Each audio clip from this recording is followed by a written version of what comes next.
कि राहुल राज जो व्यक्ति मेरे पर जातिवाद का जहर उगल रहा है, वो खुद एक जातिवादी अपराधी मानसिकता का व्यक्ति है।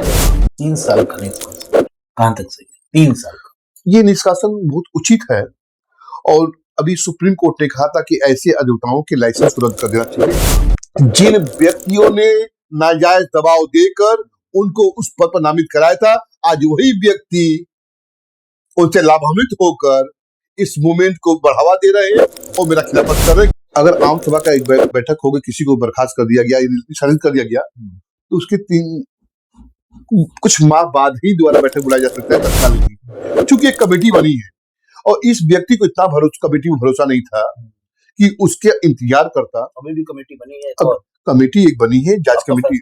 अभी भी जांच कमेटी। हाँ, और उसकी रिपोर्ट आनी है और उस रिपोर्ट के आने के बाद दूध का दूध पानी का पानी हो जाएगा। अपने लिए समर्थन की अपील मांगता हूँ कि आप ऐसे कथित व्यक्तियों की पहचान करें, क्योंकि ये अपने राजनीतिक गोटियां सेकने के लिए मेरी हत्या भी करवा सकते हैं किसी भी स्तर। अरे ये राजनीति मेरी हत्या करा भी सकती है और किसी निर्दोष को फंसा देंगे। हमारे साथ सेंट्रल बार एसोसिएशन बनारस के महामंत्री राजेश गुप्ता जी हैं। राजेश गुप्ता जी जो इस समय सवालों के घेरे में है, लगातार कई वीडियो वायरल हो रही है, इसमें यह कहा जा रहा है कि इनके ऊपर पक्षपात, जातिवाद का आरोप है और प्रकरण तो सबको पता है, एडीजीसी मनोज गुप्ता और उनके राहुल राज के प्रकरण में इनके खिलाफ जो इन्होंने आम सभा बुलाई, उसमें भी कहा गया कि अपने ही जाति के लोगों को या अपने ही लोगों को इन्होंने बुला करके आनंद फानन में जल्दबाजी में फैसला कर लिया। खैर, हम इससे बात करते हैं और जाहिर सी बात है, लोकतंत्र है और लोकतंत्र में सबको सुना जाना चाहिए। राजेश गुप्ता जी, किस तरह से देखते हैं इन आरोपों को? सर्वप्रथम मैं वाराणसी नहीं, संपूर्ण भारत के अधिवक्ता समाज को प्रणाम करता हूं और ये विश्वास दिलाता हूं कि जब से कचहरी में मैंने प्रवेश किया है, आज 24 साल हो गया, संविधान में आस्था और कानून के प्रति जो उसका पालन करने की प्रवृत्ति होती है, उसे निरंतर हम पालन करते चले आ रहे हैं। आज तक संपूर्ण कचहरी में मेरे पर कोई ऐसा आरोप नहीं लगा जिस आरोप मात्र से कहा जा सके कि मैं किसी जातिवादी दलदल का एक कुंठित व्यक्ति हूं। रहा सवाल, मैं ऐसा कचहरी का पहला महामंत्री हूं जो महामंत्री पद पर निर्वाचित होने के बाद जनवरी से लगाए आज 12 नवंबर 2025 है, 4-5 घंटा ही महामंत्री कक्ष और उस सीट पर मैं बैठा। अब सवाल ये उठता है कि आखिर मैं वहां बैठता क्यों नहीं हूं। आमतौर पर उस चेयर पर बैठने के बाद वहां नेतागिरी होती है, मराधीसी होती है, जिस सोच का व्यक्ति मैं नहीं हूं। आपने जो सभा बुलाई थी उसमें आरोप है कि आप अपने लोगों को बुलाए थे। ये आरोप बिल्कुल निराधार और गलत है। कारण क्या, सभा मैंने नहीं बुलाई थी। हुआ क्या था कि राहुल राज जो व्यक्ति मेरे पर जातिवाद का जहर उगल रहा है, वो खुद एक जातिवादी अपराधी मानसिकता का व्यक्ति है और कुछ कचहरी की कुछ कथित तबका जो पैसों के बल पर कचहरी को आग में झुलसाने के लिए, कचहरी में वर्ग विभेद को आपस में लड़ाने के लिए, भाई भाई को आपस में लड़ाने के लिए जो एक गंदा कृत्य राहुल राज के कंधे पर बंदूक रखकर खेल रहा है, वह निंदनीय है। और रहा सवाल आम सभा की, जब राहुल राज ने जिला शासकीय अधिवक्ता फौजदारी मनोज के ऊपर हमला किया, मनोज गुप्ता के ऊपर जो हमला किया, उस हमले बाद सारे वकील समुदाय मतलब कि इतना आक्रोश हो गया, उन्होंने पूरे के पूरे सेंटर बार को घेर लिया और एक स्वर से सारे सीनियर, आप फोटो देखिए, वीडियो देखिए और अखबारों में जो प्रकाशन समाचार है उसको देखिए, वहां पर कचहरी के बड़े सम्मानित पूर्व अध्यक्ष, महामंत्री, सारे सीनियर्स वहां पर इकट्ठा थे और उनके द्वारा, उनके बीच के लोगों के द्वारा जो प्रस्ताव आया, प्रस्ताव महामंत्री पास नहीं आता है, प्रस्ताव बार के माननीय अध्यक्ष के पास जाता है। जन भावनाओं को देखते हुए तत्काल अध्यक्ष जी के द्वारा दिशा जो निर्देश मुझे मिला, मैंने बैठक आम सभा का कॉल किया और कॉल किया तो आम सभा का बैठक चलने लगा।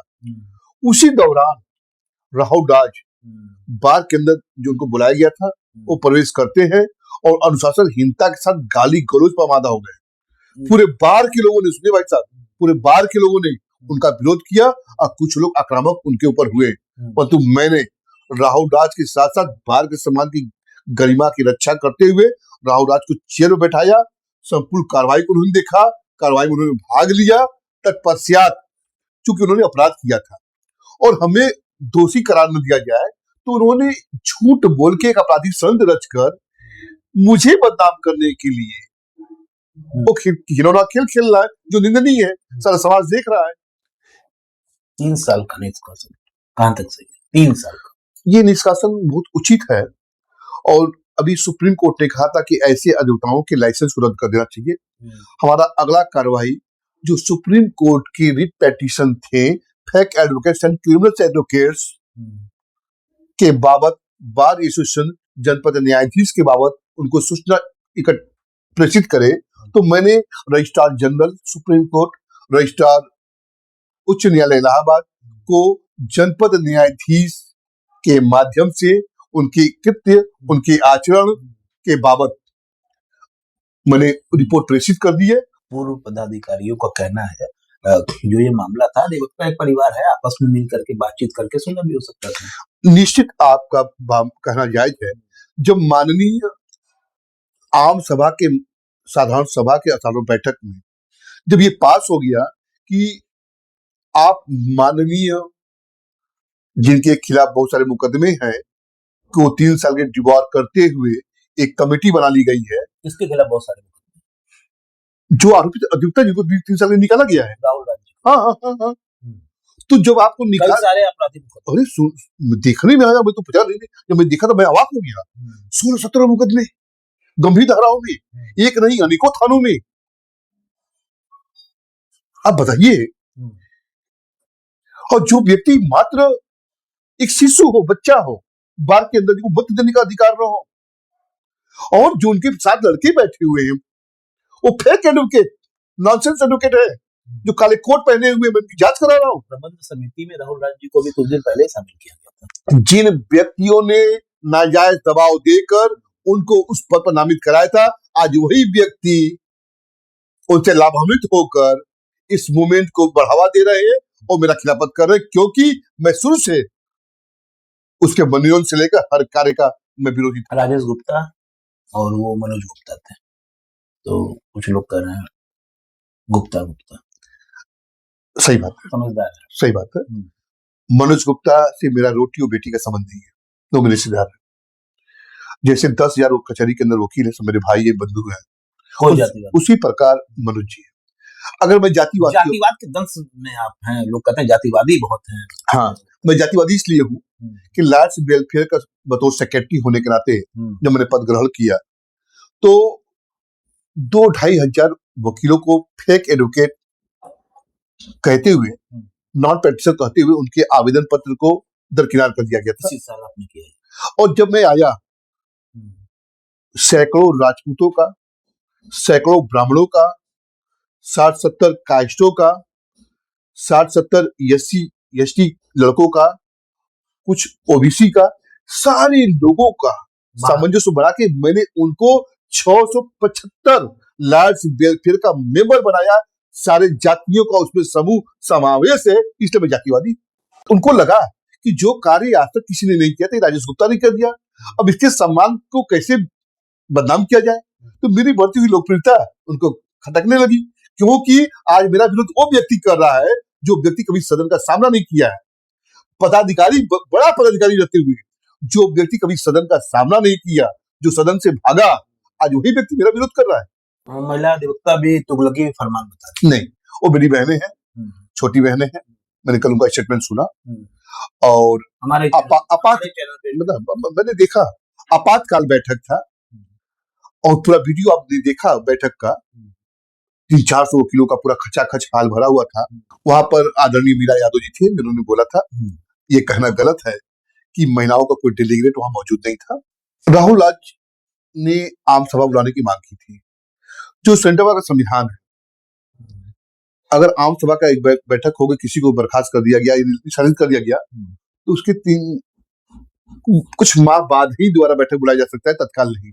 चूंकि एक कमेटी बनी है और इस व्यक्ति को इतना भरोसा, कमेटी में भरोसा नहीं था कि उसके इंतजार करता। अभी भी कमेटी बनी है अब कमेटी एक बनी है, जांच कमेटी। हाँ, अभी भी जांच कमेटी। हाँ हाँ, और उसकी रिपोर्ट आनी है, और उस रिपोर्ट के आने के बाद दूध का दूध पानी का पानी हो जाएगा।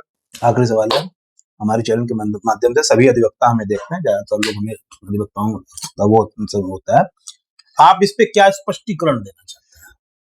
फाइनल कचहरी के जितने भी आपराधिक कर्म एडवोकेट जो पुलिस से बचने के लिए काला कोट धारण कर लिए हैं, वो ये भली भांति जान ले कि अगर कचहरी में आके अपने अंदर सुधार न करके आपराधिक गतिविधियों में लिप्त होंगे और उनके आपराधिक गतिविधियों के बाबत बार में कोई भी शिकायती प्रतापत्र या उनके द्वारा कोई गलत कृत्य बार संज्ञान लेता है, उनके खिलाफ कठोर से कठोर कार्रवाई बार द्वारा किया जाएगा, उसमें किसी प्रकार समझौता नहीं किया जाएगा। तो ये थे हमारे साथ राजेश गुप्ता जी, इनका स्पष्ट रूप से कहना है फैसला लिया जा चुका है। हालांकि एक जांच समिति है, उसमें दूध का दूध पानी का पानी हो जाएगा।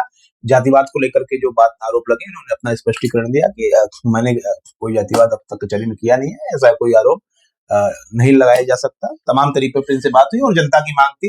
नहीं, एक बात मैं और कहना चाहूंगा कि आज वर्तमान समय में कचहरी के कुछ कथाकथित व्यक्तियों द्वारा जो मुझे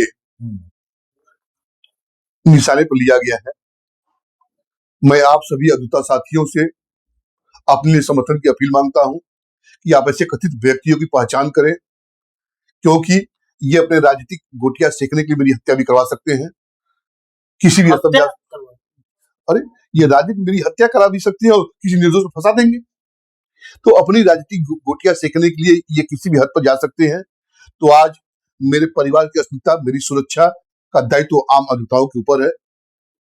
इसी के साथ मैं पुनः आपसे हाथ जोड़ के पुनः अपने लिए समर्थन की अपील करता हूं। तो ये थे हमारे साथ राजेश गुप्ता जी, धन्यवाद।